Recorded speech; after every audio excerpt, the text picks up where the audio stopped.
ሰላም ውድና የተከበራችሁ የቻናሌ ቤተሰቦች እንዴት ናችሁ? ሰላም ናችሁ? በያላችሁ ሰላማችሁ ይብዛልኝ። እንደተለመደው ዛሬ ደግሞ መጥቻለሁ ማለት ነው። ጥላ 4ኛ ክፍል ይዘንላችሁ ነው የመጣሁት። እስከ መጨረሻ አብራችሁን ቆዩ። ከባለፈው የቀጠለ ከባለፈው ትንሽ ላስታውሳችሁ። በጠዋት ተነስቼ ተጣጥቤ ለባብሼ ከቤት ወጣሁኝ። ቀጥታ ወደ ኪዳነ ምህረት ቤተ ክርስቲያን ሄድኩኝ። እዚህ ጋር ደርሰን ነበር ማለት ነው። ቀጣይ ደግሞ አብረን እንከታተል ማለት ነው። ወደ ኪዳነ ምህረት ቤተ ክርስቲያን ሂጄ ደጃፏን ስሜ ወደ ውስጥ ገብቼ እንደ ሁሌም ስነ ስሏ ስር ተደፍቼ አበርችኝ እናቴ፣ በርትቼ ቤተሰቦቼ እንዳበረታ ፍቀጅልኝ ባክሽን፣ ከችግር የምወጣበትን መንገድ ክፈችልኝ እናቴ አልኳት። የሚገርማችሁ ደግሞ አንድ ቀን ላየሁት ልጅ ጸለይኩኝ። ለኔ ካልተጻፈ ከኔ አርቅልኝ፣ አንዴ ለኔ ከተሰጠኝ ግን እንዳትነጥቂኝ አደራሽን፣ አግኝተው ማጣትን እንዳታሳይኝ ብዬ ከልቤ ጸለይኩኝ። ወዲያው ደግሞ ለራሴ ያምሻል አይደል? አንድ ቀን ደወለ ማለት የፍቅር ጥያቄ ያቀረብ ማለት ነው እንዴ? ይህን ሀሳብ ሳልጨርስ ድጋሜ ግን ለፍቅር ባያስበኝ ፍቅረኛ አለሽ ወይ ብሎ አይጠይቀኝም እያልኩኝ ከራሴ ጋር እከራከራለሁ። ወይ አርፈሽ ጸልይ ብዬ ወደ ጸሎቴ ተመለስኩ። ለትንሽ ደቃይቅ አወራኋት። ግን እኮ እንደዚህ መዘርዘር አይጠበቅብኝም አይደል? ፈጣሪ ያሰብነውን ቀርቶ ወደፊት የምናስበውን የሚያውቅ ሁሉን አዋቂ አምላክ ነው አይደል? ስለዚህ የልቤን መሻት ፈጽመልኝ ካልን በቂ ነው እኮ። የሚያስፈልገንን እና የሚጠቅመንን መርጦ ይሰጣናል ብዬ ያሰብኩና የልቤን መሻት ፈጽመልኝ አምላኬ ብዬ ተነስቼ ምስለ ስሎቹን ስሜ አባቴን ላወራው ወደ መቃብር ስፍራው ሄድኩኝ። ወደ መቃብር ስደርስ ከአባቴ መቃብር አጠገብ የሆነ ሰውዬ መቃብር ላይ ድፍት ብሎ ሲያለቅስ አየሁት። ሲያሳዝን፣ እባክህ አምላኬ እናቴን ጠብቅልኝ ብዬ ወደ አባቴ ሂጄ ፎቶውን ስሜ ቁጭ አልኩኝ። ሰውዬው ማልቀሱን ቀጠለ። ልክ እንደ ሴት ድምፅ እያወጣ ማልቀሱን ቀጠለ። ለምን እናቴ? በእኔ ምክንያት ነው እኮ እናቴ።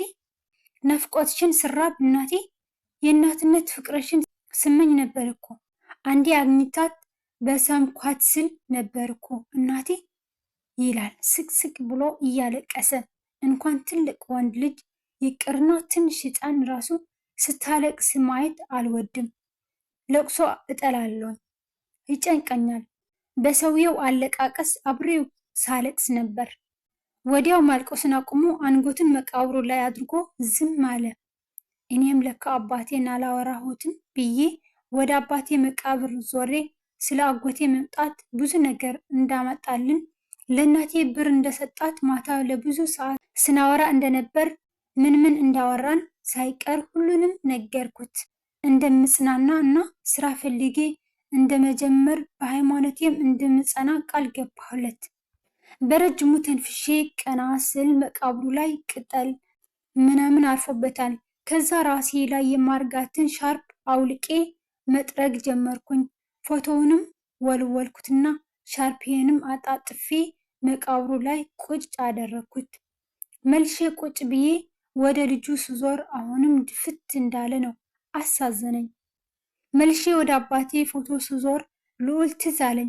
ከዛ አባቴ ህልምክ እውን ሊሆን ሲል ነው እኮ ጥለህን የሄድከው አልኩትና አባቴ ትላንት አንተን ተሰናብቼ ስመለስ የሆነ ቆንጆ ልጅ አይቼ ደነገጥኩኝ።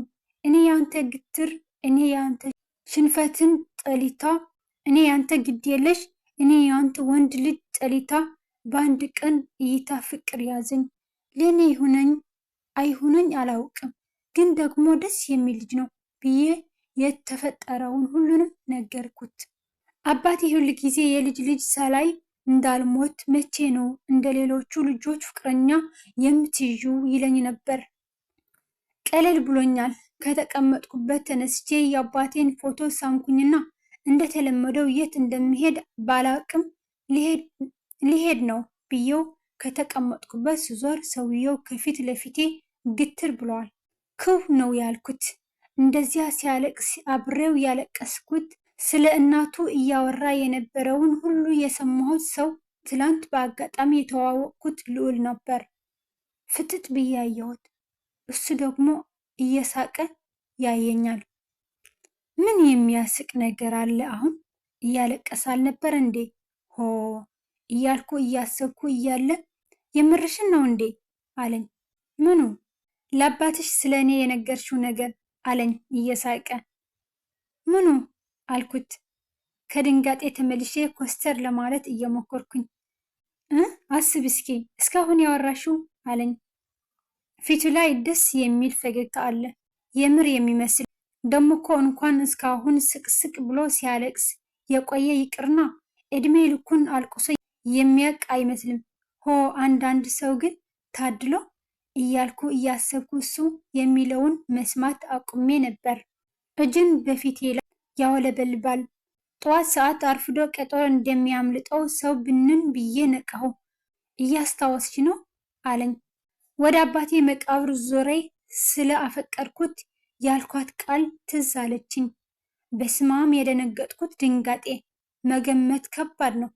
ወዲያው በህፍረት አንገቴ ደፋሁ። ከልብ ምስጢረኛዬ መሬት ጋር እንደለመድነው ተፋጠጥን። በእጁ አንገቴን ቀና እያደረገ ደስ የሚል ዜና እኮ ነው። ምን ያሳፍርሻል አለኝ። ልክ ፊቴን ሲነካኝ ሰውነቴን ነዘረኝ። ልክ ፊልሙ ላይ እንደምናየው ፍቅረኛሞች እሱ በእጁ ፊቴን ይዞ እኔ ከአንገቴ ቀና ብዬ እየተፋጠጥን ነበር። ለትንሽ ደቂቃ ተፋጠጥን። ስንጨርስ እጁን አወረደና እውነት ነው አለኝ። አሁንም መልሼ መሬት ላይ ማፍጠጥ ነበር። እሺ በቃ አላስጨንቅሽም፣ ሻይ ቡና እንበል አለኝ። እሺ አልኩት እየተርበተበትኩ። ይህን ቃል መጀመሪያ ከኔ መውጣቱ አሸማቀቀኝ። የሴትነት ክብሬ እየተነካ መስሎ ነው የተሰማኝ። እሺ እንሂድ፣ ስለ አባትሽ ትነግርኛለሽ ደሞ አይደል ብሎኝ ወደ እናቱ መቃብር ሂዶ ልክ እኔ እንደማድርገው የእናቱን ፎቶ ሲስም አየሁትና በተዋወቅን በሁለተኛ ቀን ባልና ሚስት ከአንድ ወንዝ ይቀዳል ብዬ እርፍ። ከዛን የራሴ ወሬ ለራሴ አገርሞኝ በውስጤ ስስቅ እሱ ከእናቱ ጋር አውርቶ ጨርሶ ወደ እኔ መጣ። ሀሳብ ቀየርሽ እንዴ አለኝ። አይ እሺ ብዬ እንደ ሁሌም ቆንጆውን የአባቴን ፎቶ ሳምኩኝና እመለሳለሁ አባቴ፣ ሁሉንም ቃሌን እንደምጠብቅ ቃል እገባለሁ ብዬ ተሰናብቸው እንሂድ ግን ብዙ ሰዓት አልቆይም አልኩት። እሺ ችግር የለውም ግን መጀመሪያ እንሳለም ብሎ ሁል ጊዜ መጥቼ ድፍት የምልባት የኪዳነ ምሕረት ምስል ስዕል ስር ሄዶ ተንበረከከ። አውቆ ይሆን እንዴ እኔ እንድወደው ቢሆን ግን እያልኩ እኔም ሂጄ ተንበርክኬ ያወራነውን አትርሽብኝ አደራ ብዬ ልነሳ ስል ሁለታችንም እኩል ተነሳን። ስነ ስዕሏን ሳምን። ከቤተ ክርስቲያን ወጥተን ሁሌ በሚሄድባት መንገድ ቀስ እያልን መራመድ ጀመርን። ሱስ ሆነብኝ መሰለኝ። ከልዑል ጋር ሁኜ ራሱ የሁል ጊዜ ምስጢረኛ መሬት እያወራው ነው እየሄድኩ ያለሁት። እሱም እኔም ዝም ሆነ። ዝምታውን ከረታሁት ብዬ ቀና ብዬ አየሁት። እሱም አየኝ እና ፈገግ አለ። እኔ መልሼ ወደ መሬት ዘርኩኝ። እሱም ወሬ ጠፍቶበታል መሰለኝ የሚለው ጠፍቶበት እና ስለ አንቺ ትንሽ ንገርኝ አለኝ። ተቀምጠን አይሻልም አልኩት። ልክ ነሽ እሺ ነይ ብሎ መጀመሪያ የተዋወቅን ጊዜ አባቱን የት አረጋቸው ብዬ ዞር ዞር ስል ያየዋቸው ካፌ ውስጥ ይዞን ገባ እና አባቱ ተቀምጠውበት የነበረበት ወንበሩን ጎተት ጎተት አድርጎ እንደቀመጥ አጋበዘኝ። ፊልም ላይ የሚያያቸው ነገሮችን ነው እያደረገኝ ያለው። ፈገግ ብዬ ሂጄ እየተቀመጥኩ አመሰግናለሁ አልኩት። ከዛ እሱም ወደ ወንበሩ ሄዶ ተቀመጠ። አስተናጋጁ ፈጥኖ መጥቶ የሞቀ ሰላምታ ሰጠው። የዚህ ቤት ቋሚ ደንበኛ እንደሆነ ግልጽ ነው። የተለመደውን ላምጣ አለ። አዎ እሷን ግን ታዘዛት። ምን ላምጣ እመቤት? መኪያቶ፣ ስኳር በዛ አድርግልኝ። እሺ ስለዚህ አንድ አይነት ነው አለኝ። ምርጫችንም አንድ ነው እንዴ ብዬ ፈገግ ብዬ አየሁት። ትንሽ ካስጠበቀን በኋላ አስተናጋጁ 2 ማኪያቶ እና ኩኪስ ይዞ መጣ። ጣፋጭ በጣም ነው የምወደው። ከዛ እናመሰግናለን አልኩት። እሺ ብሎ ሄደ። እና አትነግሪኝም አለኝ። ምን ልንገረክ አልኩት። አንደኛ እንደዚህ ቆንጆ የመሆንሽ ምስጢር ምንድን ነው? ሲቀጥል ስለ አንቺ አንዳንድ እኔ ማወቅ ያለብኝ ነገሮች ንገሪኝ። ምንም የሚወራ ህይወት የለኝም። እስካሁን የኖርኩት የሚያስጠላ እንዲሁም ህይወት ሊባል የማይችል መኖር ነው። ቢሆንም ንገርኝ። ምናልባት እኮ አንድ ላይ ልንሆን እንችላለን አይደል? ብዙ ባልና ሚስት ከትዳር በኋላ የሚያግባባቸው ነገር ቀድሞ እውነቱን ስለማይነጋገሩ ነው። አንቺ ግን እውነቱን ንገርኝና ተማምነን እንጋባ አለኝ። ምን ለማለት ፈልጎ ነው ሆ እያልኩኝ። ምንም የሚወራ የለም። ስሜ የማርያም ነው። ግን ደግሞ ስለ ሃይማኖቴ አንድም ነገር ሳላውቅ ነው የኖርኩት። አባቴ ቄስ ነበር። ቀበጥ ስለነበርኩ ከብዙ ሰው ጋር አልግባባም። እናት አለኝ፣ ግን አልቀርባትም ነበር። አንድ ወንድም አለኝ። አንድ አብሮ አደግ መሲ የምትባል ጓደኛ ነበረችኝ። በቃ አልኩት እንባይ እየተናነቀኝ። በቃ ይሄ ብቻ ነው አለኝ የጥርጣሬ ፊት እያሳየኝ። አዎ ቀሪውን ብነግርክም አይገባክም ብዬ ማኪያቶውን አንስቼ ልጠጣ ስል፣ እሺ ግን ለምንድን ነው ሁሉንም ነገር የምትይኝ? እና ደግሞ አባትሽ በምን ምክንያት ነው ያረፉት? ከዚህ በላይ መቆጣጠር አልቻልኩም።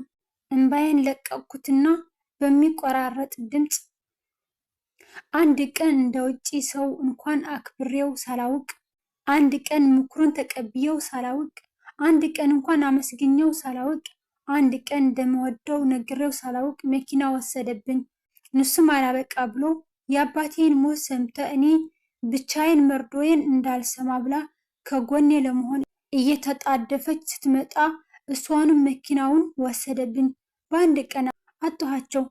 አላለቅስም ብዬ የገባሁትን ቃል አፍርሼ በጣም አለቀስኩ። ለካ የካፌውን ሰው ሙሉ ሳለቅስ እያየኝ ነበር፣ ግን ግድ አልሰጠኝም። ወሰደብኝ እያልኩ እንደምንም ተጣጥሬ ከተቀመጥኩበት ተነስቼ ከካፌ ወጣሁ። የሚገርማችሁ ልዑልም እያለቀሰ እየተከተለኝ ነበር። እንባውን ጠራረገና ከፊቴ ቀድሞ መጥቶ አቀፈኝ። ሲያቅፈኝ ይበልጥ ባሰብኝ። ዝም ብዬ አለቅሳለሁ። ለረጅም ጊዜ እንደሚተዋወቁ ፍቅረኛሞች መሃል መንገድ ላይ አቅፎ ፀጉሬን እየሻሸ አባበለኝ። ትንሽ ደቂቃ ከቆምን በኋላ እንባዬን ጠራርጌ ከእቅፉ ወጣሁ። ነይ ተከተኝ ብሎ ተመልሶ ቤተ ክርስቲያን ይዞኝ ሄደ። ተሳለመና እጄን እየጎተተ ወደ እናቱ መቃብር ወሰደኝ። ገና ምንም ሳይነግረኝ ማልቀስ ጀመረ። አባትሽ ስንት ጊዜ ሆናቸው? አመት አልኩት። እያለቀሰ እንደመሳቅ አለና እድለኛ ነሽ አለኝ። ማለት አልኩት። እኔ እናቴን ያጣኋት የ13 ዓመት ልጅ እያለሁ ነው። እናቴ እኔን የማሳደግ አቅሙ አልነበራትም። አባቴም ውትድርና ነው የቆየው። ስትወልድ አብሯት አልነበረም። የ4 ዓመት ልጅ እስከሆን እንደምንም አሳድጋኝ በጣም ሲቸግራት ለጎረቤት አደራ ስታኝ ወደ አረብ ሀገር ሄደች። ስቅስቅ እያለ እያለቅሳል። እሱን እያየው እኔም አለቅሳለሁ። ከዛን ሰዎች ብር ሲያንሳቸው ልጄን ፍላጎቱን ይወስዱበታል፣ ልጄን ይጠሉብኛል እያለች ስለምትፈራ ሁል ጊዜ ለእኔ ከሚያስፈልገው በላይ ነበር ብር የምትልክላቸው። እነሱ ግን ልብስ ራሱ በዓል እየጠበቁ ነበር የሚገዙልኝ። ለእኔ በተላከው ብር ለልጆቻቸው ነበር የሚገዙት። ቀን ይጠብቁና የልጆቻቸውን ልብስ እንዳለ ያመጡና እያለበሱኝ ፈገግ እንድል እያስገደዱኝ ብዙ ፎቶ እያነሱኛልና ይልኩላታል ነበር። የእኔ ከርታታ እናት የምር ስለሚመስላት ትደሰት ነበር። የእናቱ የመቃብር ሐውልት ላይ ቁጭ እያለ ከዛን 9 ዓመት ሲሞላኝ አባቴ ከጦርነት ተመለሰ። ወንድ ልጅ ወለደች ብለው ነገሩት እንጂ አይቶኝ አያውቅም። ሲመጣ እኔ ውጭ ቁጭ ብዬ ነበር። አልፎኝ የሚያሳድጉኝ ሰዎች ቤት ገባ። ምን እንዳወሩ ባላውቅም እየሮጠ መጥቶ አቅፎኝ ለረጅም ሰዓት አለቀሰ። ከዛን በኋላ መምጣቱን ለእናቴ ነገራት። እናቴም ብሩን ለአባቴ መላክ ጀመረች። የእናትም የአባትም ፍቅርን አጥቼ ስላደኩ አባቴ በመምጣቱ በጣም ነበር ደስ ያለኝ። እስከ ዛሬ ያደረጉኝን ሁሉ ነገርኩት። በጣም ተናዶ ሊጠላቸው ነበር፣ ግን ደግሞ የሰውን ልጅ ለ5 ዓመት መጠበቅ በራሱ ትልቅ ነገር ነው እኮ አለና ውለታ አስሮት ንዴቱን በእንባ አስወጣው። በንጋታው ከዛ ሰፈር ለቀን እዚህ ትንሽ ቤት ተከራይቶ እናቴ በምትልክልን ብር ዕቃ ገዛዛን። እናቴ አደራ ስላለቻቸው 6 ዓመት ሲሞላኝ 1ኛ ክፍል አስገቡኝ። አባቴ ትምህርቴን አስቀጠለኝ። ግን ሁሉ ጊዜ እናቴ ትናፍቀኝ ነበር። ቀና ብሎ አየኝና በልጅነት አይኔ ያየዋት እናቴ ልክ እንዳንቺ ቀይ ቀጠን ያለች ቀሚስ ለባሽ ረጋ ያለች ሴት ነበረች። መቃብሩ ላይ ወደ ተለጠፈው ፎቶ እያየ ከዛ ግን የ8 ክፍል ሚኒስትሪ ልንፈተን 4 ቀን ሲቀረን ተደውሎ አንገቱን ደፍቶ ማልቀስ ጀመረ። ተደውሎ ዘላለም የምናፍቃት እናቴ እንደሞተች ተነገረን። አካሏን ስናፍቀው የኖርኩት እናቴ ሬሳዋን ተላከልን። በቃ ህይወት ቆመች። አባቴ በጣም ተጎዳ። እኔም ትምህርቴን አቁሜ አባቴን ማስታመም ጀመርኩ። ከጎኑ ተቀምጬ በተራዬ አቀፍኩት። በጣም ይቅርታ እባክህ ተረጋጋ አልኩት። እንደምንም ዝም አለ። ያ የሚያምረው ውበቱ ከፊቱ ላይ ጠፋ። በአንድ ጊዜ ጥውልግ አለ። በእውነት አሳዘነኝ። እንባውን ጠራረኩለት እና ተነስተን ወጣን። የት ልንሄድ ነው አለኝ። ዝም ብለህ ና ብዬው መጓዝ ጀመር እና ባለፈው ዕለት እንጀራ በብድር የወሰድኩበት ሱቅ ደረስን። እዚህ ሱቅ አልኩኝ። አቤት የማርያም እንዴት ዋልሽ አለችኝ። እግዚአብሔር ይመስገን፣ ብሩን ሳልሰጥሽ ይቅርታ በጣም ስላላገኘው ነው አልኳት ልመና በሚመስል ድምፅ። እረ ችግር የለውም አትጨነቂ፣ እኔ በነፃ ብሰጥሽ እንደውም ሌላ ነገር እንዳታስቢ ሰግቼ እንጂ አትጨናነቂ፣ ባገኝሽ ሰዓት ታመጫለሽ አለችኝ። እሺ በጣም ነው የማመሰግነው ቢያት ልዞር ስል ከልዑል ጋር እንደመጣን ትዝ አለኝ። ወይኔ ጉዴ ሰምቶኝ ይሆን ብዬ ሽምቅቅ ብዬ ስዞር ከእኔ ራቅ ብሎ ፊቱን እንዳዞረ እጁን ኪሱ ከቶ እግሩን ከመሬቱ ጋር እያጫወተ ቆሟል። እፍ ተመስገን አልሰማኝም ብዬ ባለሱቋን ቻው ብያት ሄድኩና ልዑልና በቃ እንሂድ ብዬው መንገዴን ቀጠልኩ። እሺ ግን በሙሉ ስሜ ነው የምጠሪኝ አለኝ። አልወድም እኮ። እሺ ደስ ይለኛል። ልዑሌ ልበልክ? ደስ ይለኛል አለኝ። ከዛን ወደ ቤት ይዤው ሄድኩኝ። ስገባ እናቴና አጎቴ ቁጭ ብለው እያወሩ ነበር። ልዑሌን አላየችውም ነበርና መጣች። ልጄ ነይ ቁጭ በይ አለችኝ። ከዛ ወደ ኋላ ዝሬ ና ግባ ልዑሌ አልኩት። እማዬ ክው ብላ ከተቀመጠችው ብድግ አለች። ስገምት ግን በተዋወቀችው በሁለተኛ ቀን ወንድ ልጅ ቤት ይዛ መታ ቤተሰብ ለማስተዋወቅ የሞከረች ብቸኛ ልጅ ሳልሆን አልቀርም። ብቻ ግን እማዬ ልዑል ማለት እሱ ነው አልኳት። ሰላም ዋሉ ብሎ እጁን ዘረጋ። ና እንጂ ቀፈኝ ብላ እጇን ከፍታ አቀፈችው። ንንግጥ ብሎ አቀፋትና ልክ እንደ ልጇ ግንባሩን ሳመችው። ከዛን አጎቴንም ተዋወቀው። ና ቁጭ በል ብዬው ሶፋ ላይ ሂጄ ቁጭ አልኩ። አጠገቤ መጥቶ ቁጭ አለ። በጣም ረጋ ያለና ጨዋ ሊባል የሚችል ልጅ ነው። ገና ቁጭ ከማለቱ እናቴ ቱ ቆንጆ ልጅ ነክ፣ በዚህ ዘመን እንዳንተ አይነት ልጅ አለ እንዴ አለችው። እንደ ማፈር እያለ በፈገግታ አመሰግናለሁ በጣም አላት። ከዛን ምግብ ለማቅረብ ወደ ማዕድ ቤት ገባች። እጁን አሳጥቢው የማርያም አለችኝ። እሺ ብዬ ተነስቼ አሳጠብኩት። እምቢ ይላል ብዬ ፈርቼ ነበር፣ ግን እሺ ብሎ ለመታጠብ ከተቀመጠበት ተነሳ። ቁጭ በል አልኩት።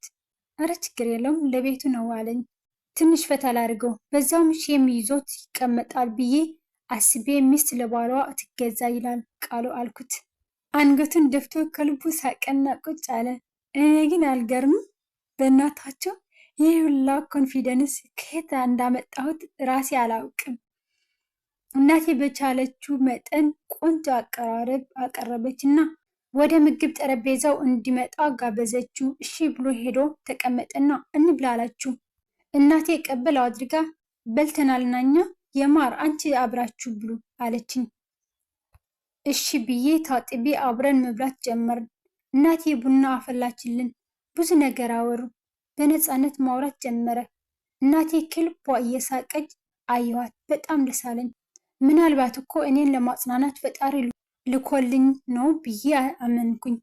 ለብዙ ሰዓት ካወራን ከተጫወትን በኋላ ከአጎቴ ጋር ስልክ ተቀያየሩና እንሂድ በቃ ብሎኝ ከእናቴ ጋር አውርተው ድጋሜ እንደሚመጣ ቃል ገብቶላት ከቤት ወጥተን ቀስ እያልን መራመድ ጀመርን። በጣም ደስ የሚሉ ቤተሰቦች አሉሽ ታድለሽ አለኝ። አዎ እኔም አሁን ነው የገባኝ። ወንድሜን ባስተዋወቅህ ደግሞ አሪፍ ነበር፣ ግን መጥሟጣ ነው። እንድታወራ ራሱ አይፈቅድልክም እኮ ብዬ ብቻዬን ፈገግ አልኩኝ።